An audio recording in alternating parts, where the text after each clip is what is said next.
Sir बुराई वाले सवाल पे जो है मुकेश जी ने सवाल उठाया बुराई, एक्चुअली मेरा एक पर्सनल अनुभव है। मैं एक्चुअली ना पर्सनल अनुभव पे ज़्यादा विश्वास करता हूँ। उम्र तो सामाजिक काज के रूप में बड़ा छोटा सा है, लेकिन अभी तक मैंने देखा है बहुतों को जो है पढ़ लिख के थोड़ा आगे बढ़ गए और सामाजिक रूप से आप कहते हैं जो बड़े बड़े पद पे, मैं ऐसे कई सारे उदाहरण दे दूंगा आपको। एसडीओ हैं, बीडीओ हैं, एसआई हैं, मतलब सीनियर इंस्पेक्टर हैं, दरोगा हैं, और प्रोफेसर भी है कई सारे लोगों को, जो डॉक्टर हैं कई सारे लोगों को जानता हूँ।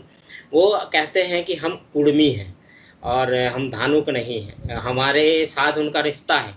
तो धानुक कुर्मी का रिश्ता तो होता है, वो एक नेचुरल सी हो गई है, अब कब से हुई है मुझे नहीं पता, लेकिन ये एक चीज़ नेचुरल है, उसको अगर हम अलग करके देखें। लेकिन जब आप उनसे इंडिविजुअली बात करेंगे तो वो कहेंगे कि जाति तो हमारा धानुक ही है, कास्ट सर्टिफिकेट तो धानुक ही बना हुआ है। लेकिन सवाल उठता है कि फिर वो लोग कुर्मी बोलने से क्यों डरते हैं? जब हम लोग धानुक बोलने से नहीं डरते हैं तो वो लोग क्यों बोलते हैं अपने आप को कि हम कुर्मी हैं? अपने आप को क्या साबित करना चाहते हैं वो हमसे ऊपर, या प्रश्न कुछ है और आपका। तरह का डर है? हाँ, बहुत अच्छा प्रश्न आपने किया है, जिसके चलते ये डर हो गए। और जो कुर्मी है वो कर्मी का भ्रंश है, कर्मी का भ्रंश है। वेद में धानु शब्द का उल्लेख है। जब देखेंगे तो उसे ही हुआ है, वो स्वयं भी कह रहे हैं, जो दलील देने वाले बहुत से हैं, नाम नहीं मैं कहना चाहता हूं, वो रिलेशन भी फरियाने लगते हैं, है ना।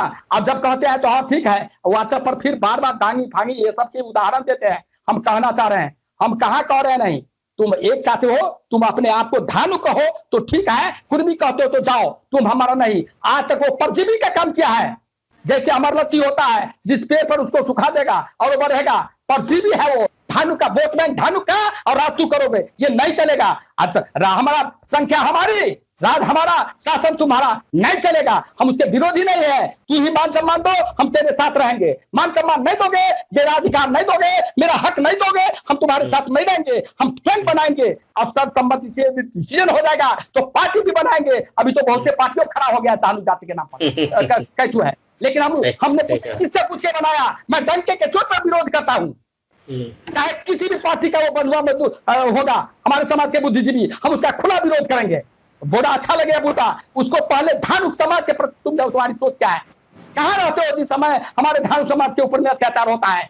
उस समय किस बिल में छुप जाते हो? तो हमारे समाज का वोट तुम्हें पाने का कोई अधिकार नहीं है।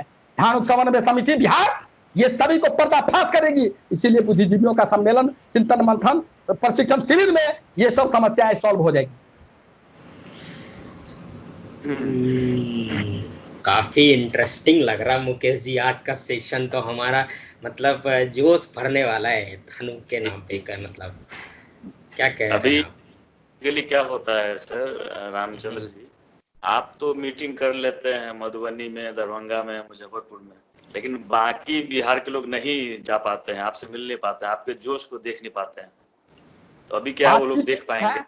बातचीत होती है, और बातचीत होती है तो सभी आने के लिए इच्छुक थे। जिस समय हम प्रशिक्षण शिविर में सभी से बातचीत किए थे, हर जिला में लगभग जितने भी आप सभी को जिनसे मैं बात करता था, मुंगेर जिला में भी बात किया हूँ, आप सभी जगह पर बात किए, तो सबको कहा हमने पूरे बिहार में, और इससे पहले जितने संगठन चला रहे हैं अलग अलग, उनके फाउंडर मेंबर को भी हमने कहा है, और वो सभी तैयार हुए हैं। अलग अलग स्टेट में भी जो भी है, हम सबसे बातचीत किया हूँ फोन से, और हम सभी को कहते भी, रिक्वेस्ट भी कर रहे हैं।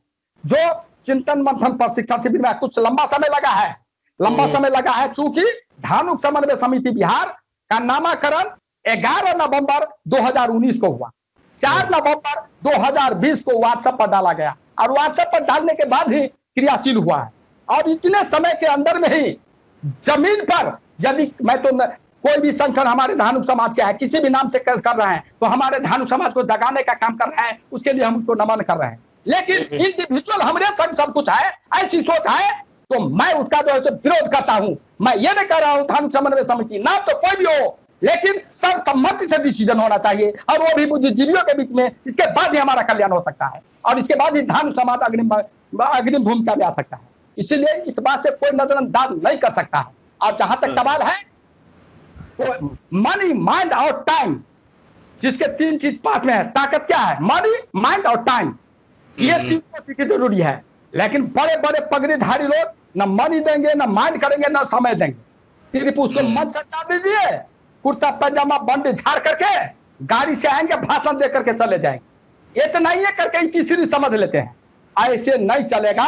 धानुक समन्वय समिति बिहार में सर्वसम्मति से डिसीजन ली जाती है, इसीलिए अब वो समय खत्म।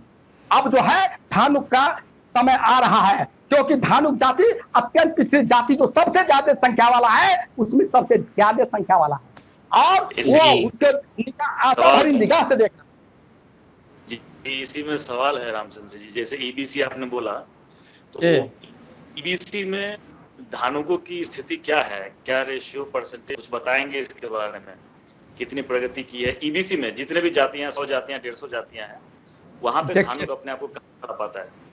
देखिए, जहां तक सवाल है, धानुक समय के अनुसार तो सभी डेवलप होता है, हर कास्ट में डेवलपिंग हुआ है, थोड़ा बढ़ा है, लेकिन जो आशा है, जो हमारी संख्या है, उस आशा के अनुरूप उपलब्धि लगभग नहीं के बराबर है।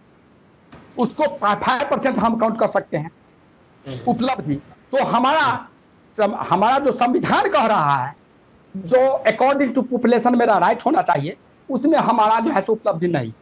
तो उस उपलब्धि के लिए हमें स्वयं संघर्ष करना होगा, और उसके लिए हम बुद्धिजीवी यदि किसरो एक मंच पर गोलबंद हो जाएंगे, एक गार्जियनशिप के अंदर आ जाएगा, तो एक पहले सुने होंगे जो इमाम बुखारी का जो एक आवाज आता था, अब पूरा भारत का जो मुसलमान समाज जो है, अल्पसंख्यक समाज गोलबंद होकर के एक तरफा दे देता था। उसी तरीके से आप देखेंगे जो धानुक जाति का एक आवाज होगा, और पूरे बिहार का धानुक एक एक करके वोट एक तरफा गड्ढे में कूदने के लिए कहेंगे तो गड्ढे में कूद जाएगा, आग में कूदने के लिए कहेंगे तो आग में कूद जाएगा। जब तक ऐसी सोच विकसित नहीं होगी, तब तक हमारे समाज का कल्याण नहीं होगा, हमारा समाज अग्रिम पंक्ति में नहीं आएगा, और अब उसको आगे बढ़ने से कोई रोक नहीं सकता है। यही आस्था के साथ मैं आप लोगों से बात कर रहा हूं। और भी पूछिए जो मन में कोई भी प्रश्न हो, लेकिन प्रश्न धानुक समाज के चतुर्दिक विकास से ही संबंधित होना चाहिए। जी सर, हमारा मुख्य उद्देश्य जो है बेसिकली उसी के ऊपर फोकस्ड है। हम इधर उधर कहीं नहीं भटकने वाले, आप चिंताग्रस्त ना हो। इस कन्वर्सेशन में हम धानुक समाज से बाहर नहीं जाने वाले किसी भी हालत में। इवन राजनीति पे, हाँ, राजनीति पे भी एक सवाल आपसे नहीं करेंगे, एक सवाल नहीं करेंगे, हम नहीं करना चाहते हैं उस पे।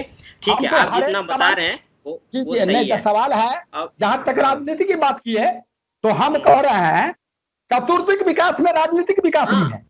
नहीं, वो एकदम सही है।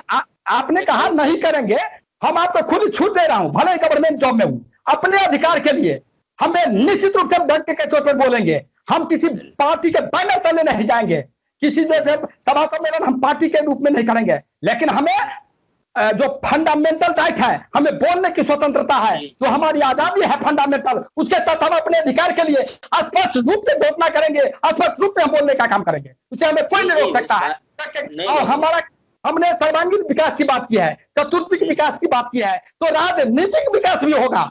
और उस संबंध में भी आप जो प्रश्न पूछना चाहेंगे, मैं निश्चित रूप से उस प्रश्न पर अपनी बात को रखूंगा। नहीं, एक्चुअली क्या है कि ये चतुर्दिक विकास तो वाकई में सही है। हमारी बात हुई थी विनोद बिहारी जी से, और उन्होंने भी इस बात पे जो है जोर दिया था कि हमारा चतुर्दिक विकास, मतलब उन्होंने इस बात पे जोर दिया कि आरक्षण को जो है लोग नौकरी से जोड़ के देखते हैं, वो सही नहीं है। आरक्षण हमेशा चतुर्दिक विकास की बात करता है, मतलब आपको राजनीति में भी आरक्षण प्रतिनिधित्व की बात करता है, जमीन जायदाद में भी प्रतिनिधित्व की बात करता है, मतलब हर क्षेत्र में प्रतिनिधित्व, जिसकी जितनी जनसंख्या उसके हिसाब से उसकी प्रतिनिधित्व। तो ये है, इसमें तो कोई दो राय नहीं है। आप सर बात कर रहे थे कि जो है धानुक समाज के कई सारे संस्थाओं के लिए आपने कड़ा संदेश दिया है, और मैं इस बात से काफ़ी जो है सहमत हूँ आपसे। लेकिन एक चीज़ मुझे ना, कई दफ़ा आप उतने सोशल मीडिया पे एक्टिव नहीं हैं, और हम मुकेश जी एक्टिव हैं, तो हमें ना ये चीज़ें कई दफ़ा बार बार मेरे सामने आती है, हमारे सामने, कि जो है सोशल मीडिया पे हमारे जो कई सारे संस्था के लोग हैं, पदाधिकारी हैं, लोग तो नहीं कहेंगे, लोगों का तो कोई इंडिविजुअल क्रेडिबिलिटी नहीं मानते वैसे, लेकिन अगर एक इंडिविजुअल जो पदाधिकारी है किसी संस्था में, और वो सोशल मीडिया पे इस तरह के भाषा का इस्तेमाल करता है। आप शिक्षक हैं सर, और मैंने ज़िंदगी में जो है आज तक ऐसी भाषा का इस्तेमाल न तो किया है न सुनने को मिला है मुझे। तो मुझे बड़ा दुख होता है कि पदाधिकारी रहते और ऐसे युवा हैं, वो ये नहीं है कि 60 साल 65 साल के लोग हैं और बोल गए गलती में कहीं, चलो ठीक है, लेकिन 60 साल के मतलब अभी युवा हैं और आप पदाधिकारी पद पे हैं किसी संगठन में, फिर भी आप जो है इस तरीके का भाषा का इस्तेमाल करते हैं। तो ऐसे युवाओं के लिए आप क्या संदेश देना चाहेंगे कि उनका जो है कहीं भटकाव है, या वो पदाधिकारी हैं तो उनको अपनी जिम्मेदारी समझनी चाहिए कि उस हिसाब से जो है सोशल मीडिया एक पब्लिक डोमेन है, वहां पे आप कोई भी चीज लिखते हैं लाखों आदमी देखते हैं, भले आपको पता नहीं चलता हो, लेकिन अगर वो चीजें स्क्रीनशॉट या शेयर हो के बहुत सारी जगहों पे चली जाती, तो उससे क्या होता है ना कि मेरा जो इंडिविजुअल मानना है उससे आपका करेक्टर पता चलता पब्लिक डोमेन में। तो ऐसे लोगों के लिए आप क्या संदेश देंगे? देखिए, अभी तक जो है, जो भी आपने देखा होगा, धानुक समन्वय समिति बिहार के मंच पर भी बहुत सा जो है सो ये सब हुआ है। अब सवाल उठता है किसके द्वारा हुआ है? वो वही व्यक्ति सब है जो किसी न किसी संगठन से जुड़ा हुआ है, और उनको लग रहा है जो बिहार का जितना भी धानुक जाति का संगठन है, जमीन पर धानुक समन्वय समिति बिहार है, ये मैं डंके के चोट पे कह रहा हूं। यदि है तो मैं तमाम संगठन वाले को, मैं उसके यहाँ सामने में हम डिबेट करने के लिए तैयार होते हैं। आए बुद्धिजीवियों के बीच में, हम उन्हीं के गांव में चलने के लिए तैयार हैं। मैं इस आपके लग प्रकाश करना चाह रहा हूं, मुझे ऐसा इसीलिए करना तो लग रहा होगा तो मैं ही विद्वान नहीं हूं। हम तो ये कर रहे हैं पूरे बिहार के सभी विद्वान के बीच में चले, अपना इतिहास रख करके देख ले, आज तक ने आपने क्या किया है, आपकी सोच क्या रही है, क्यों हम पीछे रहे, क्यों को भी छोड़ दीजिए, हम कैसे हम आगे बढ़ेंगे, सिर्फ कैसे पॉइंट पर आप बताओ। अब दो छोड़ दो जो करना है, क्योंकि क्यों को हम खोजने जाएंगे तो रामायण महाभारत जैसे ढेरों ग्रंथ इकट्ठा हो जाएगा, बन जाएगा। इसीलिए हमको उस पर नहीं जाना है। हमारा धानुक समाज कैसे अग्रिम पंक्ति में आएगा, अग्रिम भूमिका में आएगा, इस दिशा में हम प्रयास करेंगे। इसके लिए बोलो, आलतू फालतू बातें हम नहीं। आपने देखा होगा यदि धानुक समन्वय समिति बिहार से जुड़े हुए होंगे तो निश्चित रूप से हमारी बातों को आपने पढ़ने का काम क्या होगा और समझ में आ गई होगी। हम हमेशा इस बात को हम ये करते रहे हैं। हाँ, हम कहिएगा जो ऐसा जो कुछ अभद्र बहुत से नवजुवक है या जो उम्रदराज भी है, ऐसे बातों को बोलते हैं, तो हम तो पहले ही बोल दिया हमारा समाज का प्रशिक्षण नहीं हुआ, प्रशिक्षण हुआ ही नहीं आजादी के इतने वर्षों के बाद, जिसके चलते हमारी ये दशा है। क्योंकि हम स्पष्ट रूप में कहना चाह रहा हूं, हम कई संगठन के, कई जाति के, कई सबके प्रशिक्षण हम लिए हुए और मेरा अपना भी अनुभव है। इसीलिए हम तमाम अनुभव को हम आप सभी बुद्धिजीवियों के बीच में रखेंगे। ये नहीं मैं कह रहा हूं जो मेरा ही अनुभव, मेरा ही नॉलेज हम सर्वोपरि होगी, मैं ये नहीं मानता, लेकिन जो सर्वसम्मति से जो बात छन करके आएगी, धानुक समुद्र मंथन में जो समुद्र मंथन हुआ था, धानुक जाति का समुद्र मंथन होगा, उसमें जो छन करके आएगा तो निश्चित रूप से हमको अग्रिम पंक्ति में आने से कोई नहीं रोक सकता। हम किसी पार्टी का बंधुआ गुलाम नहीं है, और इसीलिए मैं बार बार लिखित रूप में दे देता हूं धानुक समन्वय समिति बिहार में, किसी भी पार्टी का जो गुलाम होगा उसको हम दूसरे जाति को जिताना पसंद करेंगे, धानुक जाति के विरोध में ऐलान करेंगे, क्योंकि वो पार्टी का गुलाम है। अभी पार्टी का सांसद होकर के, मंत्री बन करके, एमएलसी था, पूर्व मंत्री था, कहाँ छुपे हुए हैं, किस बिल में छुपे हुए हैं? जब हमारे धानुक जाति के साथ अन्याय होता है, अत्याचार होता है, तो आवाज देने के लिए भी कतराते रहते हैं, डरते रहते हैं, क्यों? सर पर्सनली ना यहाँ एक मैं ऐड करना चाहता हूँ। एक्चुअली मैं पिछले 4-5 सालों में यहाँ रहते हुए ना बहुत अलग अलग टाइप के लोगों से हम मिले हैं, और उनसे ये चीज़ बार बार कहा है कि आप किसी भी पार्टी में क्यों ना हो, पहली बात तो ये है कि आप किसी जाति से आते हैं, वो है धानुक, ठीक है। अगर किसी धानुक के साथ किसी तरह की ज्यादती होती है या उसको किसी तरह का की हेल्प चाहिए, तो कम से कम आप किसी भी पार्टी में हो, धानुक के नाम पे जो है उसकी सहायता की जानी चाहिए, ठीक है। पहली बात तो ये है। दूसरी बात, आपको कोई भी राजनीतिक पार्टी आपको इस बात के लिए कभी भी नहीं रोकेगी कि आप अपनी जाति के लोगों का क्यों सहायता कर रहे हैं, मुझे नहीं बिल्कुल लगता कोई बिल्कुल सही। रोकने के लिए आगे आएगी, क्योंकि उन्हें भी हमारा वोट चाहिए। सिंपल सी बात है, जहां वोट की बात है तो हम अगर वोट दे रहे हैं उनको और उन्हें पता है कि कोई हमारा हेल्प कर रहा है, तो वो कोई नहीं रोकेगा अपने प्रतिनिधि को। तो सवाल ये है कि कई सारे लोग इन सब चीज़ों को जो है ना कह के बच के निकलने की कोशिश करते हैं। तो ये कई सारी चीज़ें हैं। तो आते हैं थोड़ा अगले दौड़ में हम लोग अपने बातचीत के। उसमें जो है आप चूंकि शिक्षक हैं और शिक्षा से जुड़े हुए भी रहे हैं, तो मेरा एक ही सवाल में दो है मिला जुला। एक तो कि कभी आपको एक्चुअली आप बहुत पहले पढ़े हैं, तो आप जैसे अभी एक लाइन बोली हुई थी कि जो है हम क्लास में फर्स्ट आते थे, तो ऐसा तो हमारे जैसे बहुत सारे लोगों के साथ हुआ। तो डिस्क्रिमिनेशन उस समय पता नहीं चलता हमें, ठीक है, लेकिन बाद में जब हम अपने जीवन को रिकॉल करते हैं तब पता चलता कि अच्छा ये तो एक तरीके से हमारे साथ उस समय डिस्क्रिमिनेशन हुआ था, हम उस चीज को इग्नोर करके आ गए। तो आपके साथ आपको, हाँ, आपका इस पे क्या व्यू है? आपको ऐसा कब लगा कि आपके साथ भी कभी ऐसा डिस्क्रिमिनेशन हुआ होगा?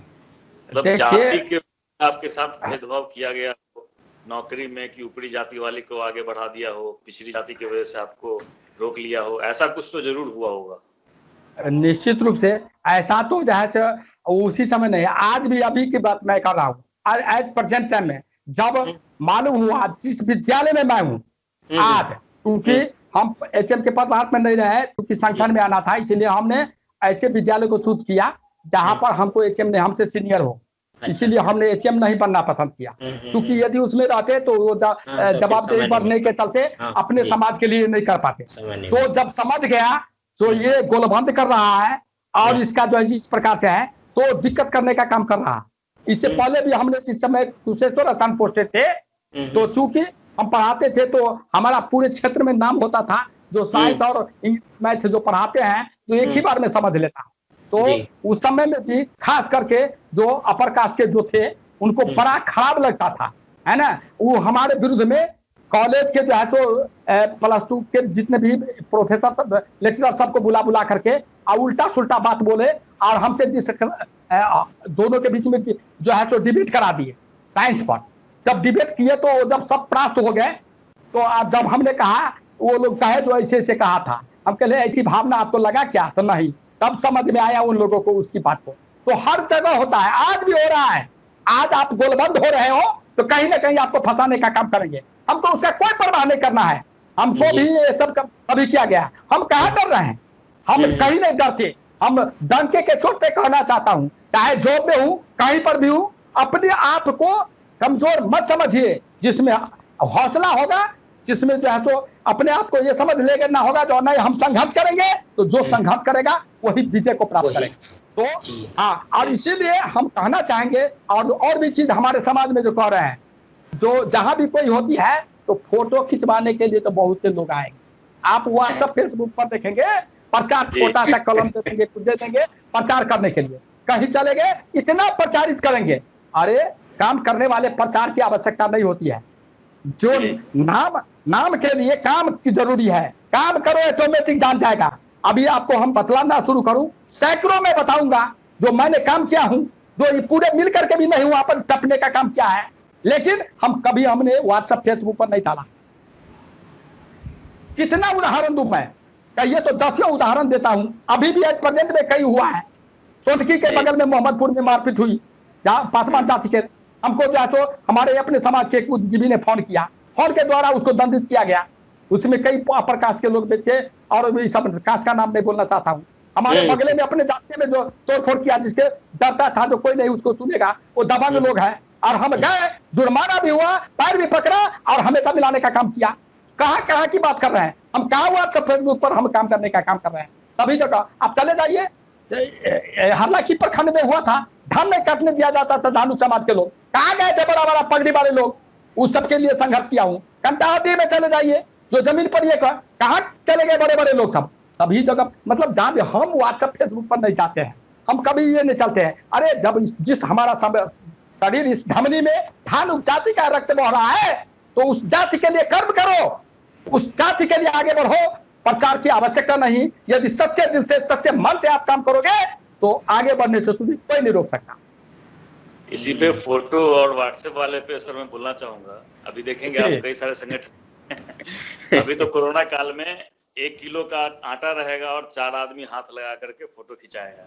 और अभी भविष्य की बताऊंगा, 1 महीने में देखो बाढ़ भी आने वाला है, तो फिर से फोटो वाला वो कार्यक्रम चालू हो जाएगा, चूड़ा गुड़ बांटने का, और फिर वो फोटो चलेगा। तो कई जगह ये चलता है, लेकिन आप लोग चूंकि जमीनी रूप से जुड़े हुए हैं, इसलिए आप समझा पाएंगे लोगों को कि किस डायरेक्शन में बढ़ना है, नहीं तो भटकाव बहुत है। लोगों को लगता है कि बस सबको दान दे दिए वही ये धानुक समाज नहीं, हमारे धानुक समाज को कोई जो है तो आर्थिक सहायता नहीं चाहिए, आर्थिक स्रोत चाहिए, शैक्षिक सहायता नहीं, शैक्षिक स्रोत चाहिए, चतुर्दिक विकास के लिए स्रोत बनाने का काम करेंगे हम किसी को ऐसे नहीं, हाँ किसी की अति आवश्यकता है तो जरूर है मानवता के नाते, लेकिन हम जो है उसका स्रोत बनाने की कोशिश करना चाह रहे हैं। हम आपसे ये कहना चाह रहा हूं, हमने जो है तो BGVS में भारत ज्ञान विज्ञान समिति में जो प्रोजेक्ट था एजुकेशन का, हमने आर्थिक प्रोजेक्ट का भी मेरे मन में संकल्पना है, जो हमारे समाज आर्थिक रूप से संपन्न कैसे होगा वो प्रशिक्षण शिविर में होगा। एक उदाहरण मैंने प्रश्न किया था, हमारा जब मीटिंग हुआ था तो हमने कहा था एक तरफ जो है सो 50 करोड़ का प्रॉपर्टी लेकर के मतलब बिजनेस चल रहा है, उसी के बगल में हमारा धानुक समाज का भी बिजनेस में है, लेकिन नहीं चल रहा है। हम एक 50 लाख से शुरू करेंगे और उससे ज्यादा चलना शुरू होगा समान मुनाफा के बाद। कैसे, कौन सा ऐसा आसान टेक्नोलॉजी है बताइए, वो प्रशिक्षण में मिलेगा, वो प्रशिक्षण में मिलेगा और आप बुद्धिजीवी वो टेक्नोलॉजी आप देंगे, ये मुझे विश्वास है। मैं दूं, आप दे, हम बुद्धिजीवी देंगे, इसीलिए सर्वसम्मति से जो सबों को ये हो जाएगा। और ये भी मैं कह देना चाहता हूं, हिंदुस्तान की तमाम पार्टियां एक साथ क्यों नहीं हो जाए, धानुक जाति जिस ओर मुड़ेगा उस रोज आप देखेंगे वो अकेला एक छत्र जो है तो एक ताकत है, क्योंकि संख्या उसके पास है, अति पिछड़ों में सरताज है, और SC/ST में भी आप देखेंगे वो लोग देख रहा है, झांक रहा है, तो धानुक जाति कब संगठित होगा, हम एक साथ हो जाएंगे, ये मैं कह रहा हूं और ये होगा। तो बहुत अच्छा प्रयास है, चूंकि आप शिक्षक हैं तो आप हर तरीके से सोच रहे हैं इस चीजों को, और मुझे बहुत अच्छा लग रहा है आपसे बात करके थोड़ा सा कि आप शिक्षा के स्तर पे भी बात कर रहे हैं, आर्थिक स्तर पे। वाकई में जब तक आर्थिक स्तर नहीं सुधरेगा, हमारा शैक्षणिक स्तर नहीं सुधरेगा, आर्थिक स्तर नहीं सुधरेगा। और आज की तारीख में नौकरी से तो संभव नहीं है, आपको भी पता है नौकरियां खत्म हो रही है, तो हमें दूसरे तरीके से सोचना पड़ेगा कि हमारे समाज के लोगों का आर्थिक स्तर जो है कैसे बेहतर हो, और तभी जो है समाज सुदृढ़ और संगठित भी हो पाएगा। तो मुकेश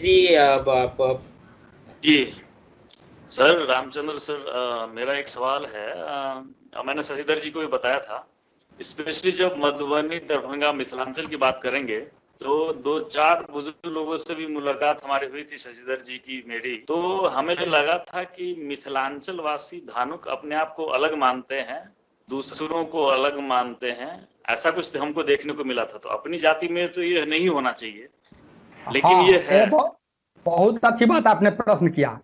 हम जिस जाति से बिलोंग्स कर रहे हैं, जिस उपजाति से, वो वास्तव में बाकी जितने भी धानुक जाति है उसको छोटा समझता था, और उसका समझने का कारण बता रहे हैं। पहला नंबर तो ये पराजित नहीं हुआ है दुधवा धानुक, और बाकी जो अपराजित हो गए मजबूरी बस, तो एक समय था जो गुलामी किया, चौका बर्तन किया, लेकिन आज के परिवेश में हमने उसको गोलबंद करने का काम किया, तो नहीं वो भी मेरा भाई है, और यदि हम भी उसी प्रकार से जो पराजित होते, गुलाम बन जाते किसी का, तो हमें भी ऐसा करना पड़ता। लेकिन आज के परिप्रेक्ष्य में हम एक साथ हैं, इसीलिए पहला मैं अपने आप को कर रहा हूँ। हमारी एक बच्ची की शादी किया हूँ, तो अलग है, उसमें चिरोट है, कोई सुधवार है, चिरोट है, इस प्रकार से अलग अलग है। हम कर रहे हैं, हम सब में शादी विवाह कर रहे हैं। हम अपने लड़का है लड़की, हम आप लोगों से बेकार देना चाहता हूँ, जब भी होगी हमारे जितने रिलेशन में भी है, हम ऐसा कर रहे हैं, क्योंकि हम जब तक एक नहीं होंगे तब तक हमारा शक्ति ताकतवर नहीं होगा, हम ताकतवर नहीं होंगे तब तक हम पीछे रहेंगे, क्योंकि शक्ति की ही पूजा होती है, कमजोर को कोई देखने वाला नहीं होता है, रोने से काम नहीं चलेगा। हमको ये समस्या है, वैसे तो उसे कुछ नहीं मिलने वाला है, स्वयं को मजबूत बनना पड़ेगा, और स्वयं को मजबूत करने के लिए सभी को एक होना होगा और इसको मानना पड़ेगा। और ये शायद नहीं मानते हैं, हम तो मानने के लिए भी नहीं कह रहा हूँ, जानने की बात कर रहा हूँ। हम हमेशा कहते हैं मानो मत मानो, मानो मत, क्योंकि मानना और जानना दो बातें हैं।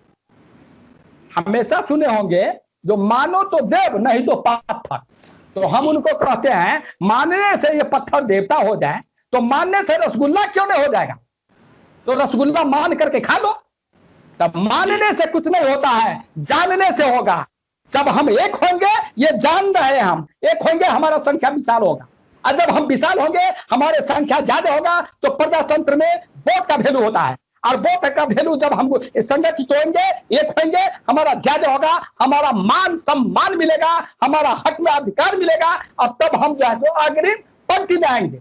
इसके सिवा दूसरा कोई विकल्प नहीं है। इसीलिए ये जो संकीर्ण भावना है उसको त्यागना ही होगा। और वो खास करके हमारे दुधवान धानु के लोग दूसरे धानु को छोटा समझता है, जिसको मैं तोड़ने का काम किया हूं, कर रहा हूं। आज भी मुश्किल से 1 से 2% दुधवान धानु की है जो अन्य धानु को उपजाति में शादी कर रहा है, तो उसको इस बार हम डंके के चोट पर कर रहे हैं, हम तोड़ दिए हैं और टूट रहा है, सब में सब अब शादी होना शुरू हो गया है। सही बात है। एक्चुअली ना यहाँ पे एक इसी बात पे जो है हम एक्चुअली आपको लग रहा होगा पता नहीं हर बात में पर्सनल नोट जोड़ देता है। एक्चुअली ये मेरा पर्सनल अनुभव भी है। यहाँ पे 2017 में हम जो है रामफल मंडल जी का शहादत समारोह मनाए थे दिल्ली में, साउथ एक्स में। तो पूरे बिहार के लोग यहाँ रहते हैं, तो हमने तो सबको इनविटेशन दिया था अपनी तरफ से। तो बहुत सारे तरफ के लोग आए थे, भागलपुर तरफ के भी थे, पटना के भी थे, मधुबनी मिथिलांचल कह लीजिए, और हमारे कटिहार पूर्णिया सहरसा सुपौल के तरफ के भी लोग थे। तो अब उसमें मेरा ये था कि हमको जो है पर्सनली सबको इंटरेक्शन करना है, एक एक करके सबके साथ। बहुत ज़्यादा लोग नहीं थे, करीब 70-80 लोग थे, तो मेरे पास काफ़ी समय था, तो मैंने कोशिश की उसमें से जो है बहुत ज़्यादा लोगों से इंटरेक्शन करने की। तो उसमें एक चीज़ पता चला है कि भागलपुर वाले जो लोग हैं वो कहते हैं अरे हम अंगिका क्यों नहीं बोलेंगे, सब धानुक तो अंगिके वाला है ना। तो और मिथिला से मिलिए तो जो है वो बोलेंगे कि आप मैथिली क्यों नहीं बोलते हैं, सब तो मिथिलेवासी है धानुक। अब सीमांचल वाले से मिलिए तो बोलेगा हमको तो मिथिला आता ही नहीं है, तो हम मैथिली कैसे बोल लेंगे भाई, हमको तो कुछ समझे में नहीं आएगा। तो इस तरह का जो है चीज जिंदगी में कई देखा देखने को मिल जाता है और सुनने को भी मिल जाता है। खैर कोई बात नहीं, ये तो यूनिटी का भी एक तरीका है। अगर आप एक तरीके से देखें तो मैथिली वाले एक तरीके से एकजुट हो रहे हैं, सीमांचल वाले एक तरह से एकजुट हो रहे हैं, लेकिन ये इसका एक दूसरा पहलू भी है, खामी भी है, लोग उसको जो है दूसरे तरीके से देखना शुरू करते हैं। खैर ठीक है, वो एक बात है। अब एक सवाल उठता है मेरे मन में, आप कह रहे थे सर कि उस समय कि जो है SC ST जो है पूरे भारत में जो है हर जगह धानुक को मिला, हमें पूरे सिर्फ बिहार को छोड़ के नहीं मिला। इसके संदर्भ में ना एक चीज़ हम निकाले थे रिपोर्ट, उसमें ये था कि आप उसका जिक्र भी किए कि जो है गांधी मैदान में जो है वो सम्मेलन हुआ था, उसमें लालू यादव जी ने जो है अपनी तरफ से कहा भी था। और मैं अगर डेट वाइज कहूँ तो 2013 में आप लोग प्रधानमंत्री, आप बोले भी कि प्रधानमंत्री को मेमोरेंडम दिए 2015 में, और फिर मुख्यमंत्री जी को भी मेमोरेंडम दिए इसके तहत, और कुछ हुआ नहीं।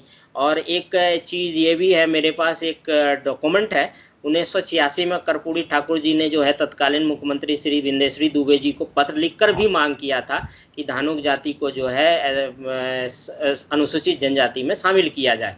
और इसके तहत जो है 9 दिसंबर 13 और 13 दिसंबर 2013 को बिहार विधान परिषद में इसके बारे में काफ़ी आवाज़ भी उठी थी। दोनों दिन की बात है, मैं रिकॉर्डेड कह सकता हूँ इस बारे में, मेरे पास रिकॉर्ड भी है उसका।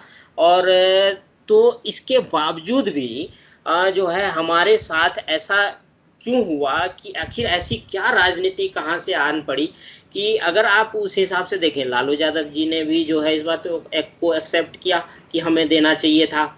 अब मैं नंद किशोर यादव का जो है आपको बिहार बीजेपी के उस समय अध्यक्ष हुआ करते थे, उनका स्टेटमेंट है कि जो है हमारी सरकार आएगी तो हम जो है धानुक को जो है SC ST में जो है शामिल करने का अनुशंसा करेंगे। तो सवाल ये उठता है कि हम आखिर कैसे पिछड़ गए? क्या वाकई में हमें राजनीतिक पार्टियां कमजोर जाति की समझती है, या वाकई में हम गोलबंद नहीं है, इसकी वजह से हमें ठगा सा महसूस हो रहा है, या हम ठगे जा रहे हैं बारंबार? देखिए सवाल उठता है, आप तो कह रहे हैं इधर आकर के ऐसे माने, हम अत्यंत पिछड़ी जाति समन्वय से किशोरी दास के हम लोग संयोजक मंडल में रहे थे जी। तो अत्यंत पिछड़ी जाति के लिए हमने डाक बंगला चौराहा पर कार्यक्रम किया था।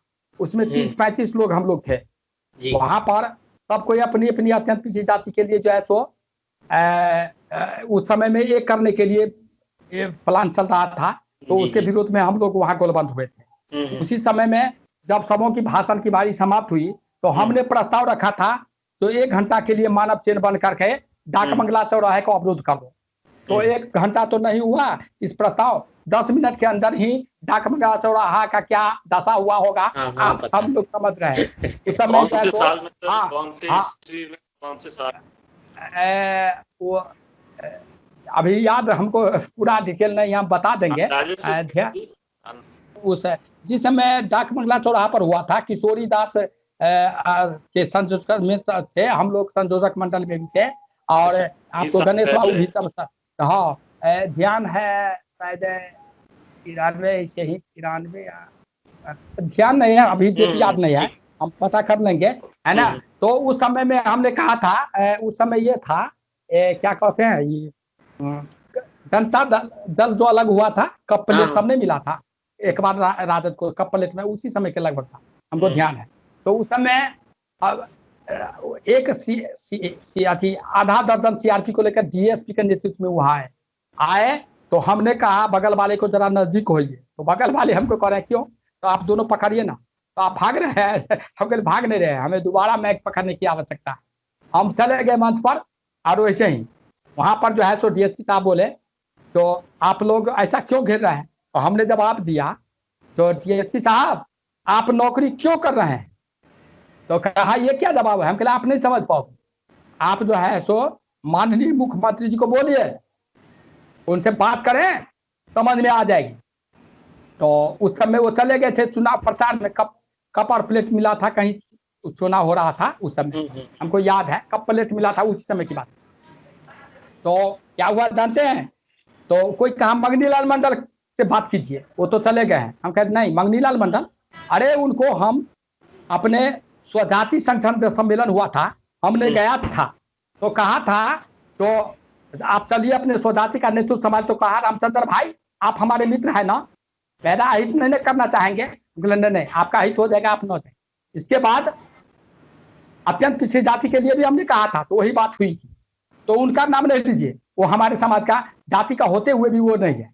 तो आप कहा ठीक है, तो गुलाम सरवर, हम कहे हाँ उनसे मैं बात करूंगा। तो जाते हैं गुलाम सरवर से हमारा जो है सो वही मोबाइल पर बात हुई, कहा रे सामाजिक न्याय के तू विरोधी हो, हमने कहा नहीं मैं तो ब्लाइंड सपोर्टर हूं, तो फिर 2 फार में क्यों बांटते हो। हम कहे स्पीकर साहब सुनिए, आप ही के रैक से मंडल कमीशन का रिपोर्ट मैंने पढ़ा था 13 सितंबर 1991 के दफ्तरी आदेश के उपखंड आय में आप देखिए चीफ जस्टिस चिलैया साहब जो केएल नायक के प्रस्ताव को सर्वसम्मति से स्वीकार किया था, उन्होंने कहा था बड़ी मछलियां हमेशा छोटी मछली को खाने का काम करती है, इसीलिए उसको स्पेशल व्यवस्था हो।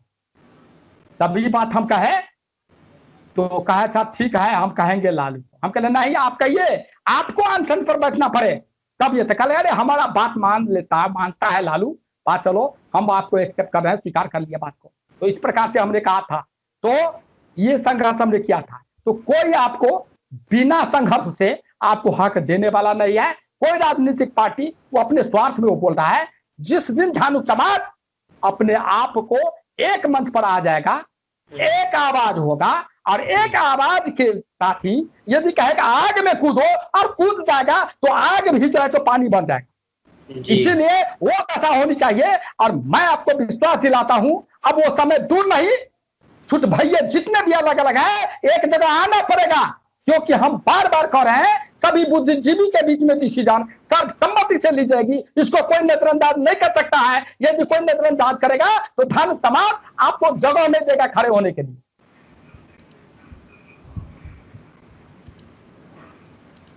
इसीलिए जी अभी सर, लेकिन एक चीज और है शशिधर जी, आपने भी देखा होगा, मान लो बिहार में अपने तरफ 10 संगठन है धार्मिक समाज के, और दिन ब दिन क्या है उनका राजनीतिकरण बोले या जो भी बोले, और वो टूट रहे हैं और खंड खंड में बट रहे हैं। लग रहा है मुझे कि और संगठन मतलब मन मुटाव ज्यादा होने लगा है लोगों में।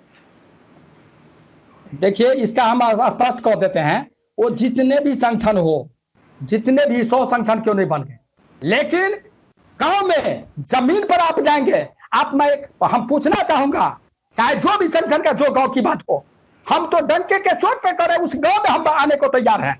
आए डिबेट करे सामने में, धार्मिक समाज आपको स्पष्ट कर देगी। सवाल है अंतःमन एक होने के लिए आपको आना पड़ेगा, एक जगह आना पड़ेगा। ये सोच जिसमें एक होने के लिए तैयार होंगे, वो तो वैसे ही स्वतः अपने आप को जो साबित कर रहा है। इसीलिए 100 बने 1000 बने, वो इंडिविजुअल कुछ लोगों का पॉकेट संस्था होगा। ये सर्वसम्मति से डिसीजन वाले जो संगठन नहीं होगा, ये मैं डंके के चोट पे कर रहा हूं। और अब वो दिन दूर नहीं जो ऐसे छूट भैया टाइप की विचारधारा होगा, इंडिविजुअल संकीर्ण विचारधारा मानसिकता होगी, तो उसको आपको धर्म समाज नजरअंदाज करेगी। ये मैं विश्वास के साथ कह रहा हूं। सर थोड़ा सा हटके एक सवाल है कि जो है मुझे पर्सनली ये अनुभव हुआ है कई दफ़ा कि जो है लोग ये कहते हैं कि मुझे आरक्षण की ज़रूरत नहीं पड़ी, और आरक्षण जो है एक टैलेंट को आगे बढ़ने से रोकता है। ठीक है, तो कहने का मतलब साफ है कि बिहार में भी कई सारे हमारे जातीय स्वजातीय लोग हैं जो इस बात का विरोध करते हैं, आरक्षण का विरोध करते हैं। कि बाकी चीज़ों में तो जैसे अगर विनोद बिहारी जी की बात लें तो वो तो बहुत बृहद बात है, और आपकी बात लें तो वो और भी बृहद है, चतुर्दिक विकास की बात करते हैं। लेकिन यहाँ पे अगर हम सिर्फ एक पॉइंट की बात करें, सिर्फ आरक्षण जो नौकरी वाला बात है लोगों के दिमाग में रहता है, तो उस बात पे भी जो है कई सारे लोग कहते हैं कि नहीं नहीं आरक्षण तो होना ही नहीं चाहिए, ये गलत है, टैलेंट को रोकता है। आप इस पे क्या कहेंगे? आरक्षण है क्या? आरक्षण एक सुविधा है, पहला नंबर समझ लीजिए। अभी सामान्य वर्गों को 10% आरक्षण की बात हुई। आप हार्दिक पटेल को ले लीजिए, आंदोलन किया, वो जो है तो केस में जो है तो चल रहा है उनके ऊपर में, चाहे वो जाट समाज क्या हो या चाहे और भी जो समाज जो है तो आरक्षण के लिए संघर्ष किया है, लेकिन उसको नहीं मिला। लेकिन सामान्य वर्ग के लिए जो हमारा संविधान जो ऐसे तुरंत जो है तो 10% उसको आरक्षण दे दिया गया। लेकिन आपसे मैं ये पूछना चाहता हूँ, आरक्षण में स्पष्ट है जो सामाजिक और शैक्षणिक दृष्टि से पिछड़े हुए हैं उसके लिए आरक्षण है। क्या सामान्य वर्ग सामाजिक दृष्टि से पिछड़ा है लेकिन उसको आरक्षण दिया गया? क्यों दिया गया? क्योंकि हिंदुस्तान के जितने भी कोर्ट है, हाई कोर्ट हो, सुप्रीम कोर्ट हो, जो भी है, सभी के जज किसी खास जाति के प्रतिनिधित्व कर रहा है, और वो अपने वर्ग के लिए। मैं डंके के चोट पर कहूंगा, अभी मैं कहेंगे तो आप न्यायालय का विरोध कर रहे हैं, मैं न्यायालय का विरोध नहीं कर रहा हूं, न्यायालय में उस पद पर बैठे उस वर्ग का विरोध कर रहा हूं, उस जाति का विरोध कर रहा हूं जो दूसरे को हक लिए हुआ है, छीने हुआ है। और ये जब तक आप गोलबंद नहीं होंगे तब तक नहीं। आरक्षण एक सुविधा है, वो सुविधा हम क्यों नहीं ले? कौन ऐसा नहीं लेना चाहता है? यदि नहीं लेना था तो सामान्य वर्ग क्यों ले लिया? ये तो हम आपको दिग्भ्रमित करने के लिए उसकी सोच है। इसीलिए हमने ये भी कहा था, यदि आरक्षण की समर्थन और विरोध की बात नहीं है, अभी तो आपने कह दिया तो मैं अपनी बात को रखा हूं, ये मेरा इंडिविजुअल सोच है। हमने कहा बुद्धिजीवियों के बीच में आपको विरोध में या सपोर्ट में रखो, जो सर्वसम्मति से जो बात छड़ करके आई उस पर हम चलेंगे। इसीलिए अभी आरक्षण के उझलाने के लिए, हम लोग को बरगलाने के लिए कोई आरक्षण के विरोध में सपोर्ट में डिस्कशन कराता है, धानु को कुर्मी में घुसा करके कुर्मी धानु का विरोध कराता है। सवाल है धानु जाति का संघ। देखिए हम ये स्पष्ट कर देना चाहता हूं, ऐसी सोच है, कुछ लोग ऐसे हैं जो ऐसा करते हैं। आरक्षण जो सुविधा है, सुविधा कौन नहीं लेना चाहता है? कौन नहीं लेना चाहता, प्रिविलेज है, सही बात। सर एक्चुअली क्या है कि ये सवाल हम इसलिए करते हैं ताकि कई सारी बातें निकल के आती है इसमें। मेरा मानना है कि आरक्षण मिल रहा है तो मिलना चाहिए, इसमें कोई दिक्कत नहीं है। लोग चीज़ों को समझ नहीं पा रहे हैं, कई दफ़ा उसका इम्पैक्ट नहीं समझ पा रहे हैं। मैं शिक्षा के तौर पे कह रहा हूँ, खास करके उसका इम्पैक्ट बहुत बड़ा है आरक्षण का जो है, लेकिन लोग नहीं समझ रहे हैं। लेकिन जो आप 10% वाली बात कह रहे थे ना, तो 10% वाला भी एक ही वही किस्सा है। ठीक है, उन्होंने दे दिया, अब हम उस पर कुछ कर नहीं सकते। सुप्रीम कोर्ट ने कहा है तो अब हम कहाँ जा सकते हैं? कार्यपालिका में जा सकते हैं, कार्यपालिका अब उस पर कुछ करेगी तो बात बनेगी, नहीं तो वही चीज़ मानना पड़ेगा। लेकिन सवाल ये उठता है कि जो है हमारे लोग उस बात का विरोध करते हैं, लेकिन यही 10% जब आरक्षण मिला तो उस बात को इग्नोर करना शुरू कर दिए। ठीक है, अलग अलग तरीके के लोग होते हैं और ज़िंदगी में ऐसे बहुत सारे लोग मिलते भी हैं, खैर कोई बात नहीं है। एक चीज़ और इसी से मिलता जुलता है कि जो है बिहार के संदर्भ में आप चूंकि शिक्षा से जुड़े हुए हैं, आपको तो अब काफी अपने जीवन काल में बच्चों को पढ़ाया होगा। शैक्षणिक तौर पे आपको क्या लगता है कि हमारे अति पिछड़े वर्ग के बच्चों ने कितना जो है इस आरक्षण का लाभ लिया? आप मतलब जिस स्कूल में भी हो वहाँ पे भी कई सारी ऐसी मतलब योजनाएं चलती है सरकारी तौर पे, जो अति पिछड़ों के लिए जो है चिन्हित होता है। तो उसमें आपको क्या लगता है कि हमारे लोग फायदा उठा पाते हैं या अभी भी जो है वो कहीं ना कहीं पिछड़े ही हैं उस बात पे भी? पहले ही हमने कह दिया जो ये सुविधाएं, देखिए सवाल है, हम लोग सुधार तो थोड़ा हुआ है, इसमें कोई शक नहीं है। हमारा भी एक छोटा लड़का है जो एमएससी में फिजिक्स में जो है, जब उसका परीक्षा प्रैक्टिकल की परीक्षा हो रही थी तो जिस विषय से लेकर के, जबकि उसमें टॉप है, ये अच्छे सब श्रेणी में है, कोई भी यूनिवर्सिटी में एक भी नहीं टिक पाएगा हमारा जो लड़का है उसके टक्कर का। लेकिन वो अन्य क्वेश्चन करना शुरू कर दिए, तो इन्होंने कहा सर आपको जो आज जिस विषय की परीक्षा जो है उससे संबंधित प्रश्न पूछिए, आपको फेल करना है कर दीजिए, लेकिन मैं स्पष्ट कहूंगा जिसकी परीक्षा है उससे रिलेटेड आप प्रश्न पूछेंगे। जो पहले जो आपने क्या सब किए, आपके यूनिवर्सिटी में पढ़ाई नहीं हुई है, जो आप प्रश्न कर रहे हैं वो बताइए कर क्यों नहीं पढ़ाई हुई है, क्यों नहीं पढ़ाने के लिए आते हैं, और आप कहीं से पूछ रहे हो जो परीक्षा किसी विषय की आप पूछ रहे हो किसी विषय से। अभी जो है सो फिजिक्स का प्रैक्टिकल की परीक्षा है तो मैथमेटिक्स से पूछ रहे हैं, हम नहीं बताएंगे, हम जानते भी हैं नहीं बताएंगे, एक लाइन में आपको जो करना है कीजिए। तो कहने का मतलब हर जगह हमारे समाज के साथ ऐसा होता है और हर जगह पर वो है, ये तो होता रहेगा जब तक आप, चूंकि आप पूरे घर में बल्ब लगा लीजिए कोई फर्क नहीं पड़ेगा, जनरेटर पर आपको कब्जा नहीं है तो आपको बल्ब नहीं जलेगा। इसीलिए आपको कब्जा करना है तो पीएम, सीएम और डीएम पर कब्जा कीजिए, तभी आपका ये होगा। उस सभी जगह पर कब्जा करना, जो जिस क्षमता में है उसको कब्जा करना करेगा। उसके लिए भी सबसे पहला नंबर, जिसका राज है उसका काज होता है, पहले राज को प्राप्त कर लिया, और राज प्राप्त करने के लिए आपको गोलबंद होना आपको होगा। ये अलग अलग सैकड़ों संगठन में नहीं होगा, इन लोगों को आना ही पड़ेगा, क्योंकि जहां भी वो जाएंगे तो किसी न किसी जाति समाज से टकराएंगे ही, और वो कहेंगे तुम जो अलग अलग नाम से आ रहे हो। जब ऐसी बातें हो रही थी, क्या तुम्हारा जो पास में साहस नहीं था जो बुद्धिजीवियों के बीच में आते, जहां तक सम्मति से डिसीजन होता है उस समय क्या होगा? इसीलिए होगा, मैं डंके के चोट पर कर रहा हूं, अलग अलग डफली बजाने से काम नहीं चलेगा, उसको आना पड़ेगा, नहीं तो जाएगा कहां? आखिर इसी समाज में उसको रहना है। जी जी जी, इसी समाज में रहना है, सही बात है। मुकेश जी। जी सर, अभी तो मेरे ख्याल से जितने भी लोग हैं जो जुड़ना चाह रहे हैं, जो गोलबंद नहीं हो रहे हैं, आपकी बातें सुनकर उनमें जोश आया होगा और वो हमारे साथ जुड़ने की कोशिश करेंगे, चाहे किसी भी संगठन से जुड़े, लेकिन जुड़ेंगे जरूर। बाकी जो संगठन वाले लोग हैं, जो भी संगठन चला, आपको भी पता होगा फेसबुक पे भी कई सारे आते रहते हैं, तो उन संगठन, सभी संगठन जितने भी हैं, उनके लिए क्या संदेश है आपका, किस डायरेक्शन में उनको बढ़ना चाहिए, क्या करना चाहिए? देखिए, सबसे पहला नंबर, जो भी राजनीतिक से पार्टी से बिलोंग्स कर रहे हो, कहीं पर भी हो, पहला नंबर उसको अपना समाज, जब तक जातीय व्यवस्था है तब तक उसको जाति की प्राथमिकता देनी होगी। जब तक जाति व्यवस्था है, जब तक जाति व्यवस्था है, पहले अहमियत जाति को देना होगा, बाद में पार्टी। लेकिन ऐसा हमें तो देखने को नहीं मिल रहा है। दिखावे के लिए जरूर वो जाति के संगठन में आएंगे और बात करेंगे, लेकिन उनका सोच, उनकी मानसिकता जो है संकीर्ण है, वो पिछले चाहता है तो पार्टी हमको टिकट नहीं मिलता है तो जो सोचे पार्टी खड़ा करता है उसे फेस करना चाहता है। ऐसे लोगों से धानु जाति का कल्याण नहीं होने वाला।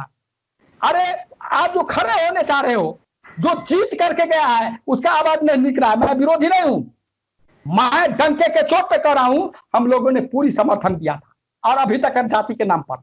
लेकिन मुझे लग रहा है जो हमने बहुत बड़ी भूल कर दी, क्योंकि बिना जाने हुए हमने मान लिया जो हमारा जाति है। हम कैसे मान लो जो हमारा जाति है, जो हमारे जाति के हक में बोलने से कतरा रहा हो, हमारे जाति के ऊपर में हत्या हो रहा हो, रेप हो रहा हो, मारपीट हो रहा हो, और वो ये सब नहीं बोल रहा है। हमारे जात के साथ जो अत्याचार हो रहा हो अब सब नहीं निकलता है। मुझे दुख के साथ कहना पड़ता है, उससे तो अच्छा है, उस कपूत से अच्छा है तो कम 100 सपूत, हजारों कपूत से अच्छा है एक सपूत होता।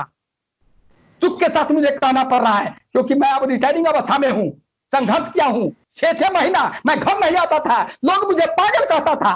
जमीन जायदाद में बेच लिया अपना, आकर के पता कर लीजिए जो मेरा दिनचर्या क्या रहा है। आज भी मैं 2-2 बजे हर समय जब भी आप मोबाइल से बात कर सकते हैं, हमारा जो है तो मोबाइल ऑन रहता है, हमारे पास रहता है, मैं बात करता हूं। किसी को समस्या होती कोशिश करता हूं आपसे, उनसे, जिनसे भी होता है उन्हीं से उस समस्या को सॉल्व करने की दिशा में मैं प्रयासरत रहता हूं। तकनीकी कारणों की वजह से रामचंद्र जी से हमारा संपर्क टूट गया, तो हमारी बातें ऑलमोस्ट जो है ख़त्म ही हो गई थी।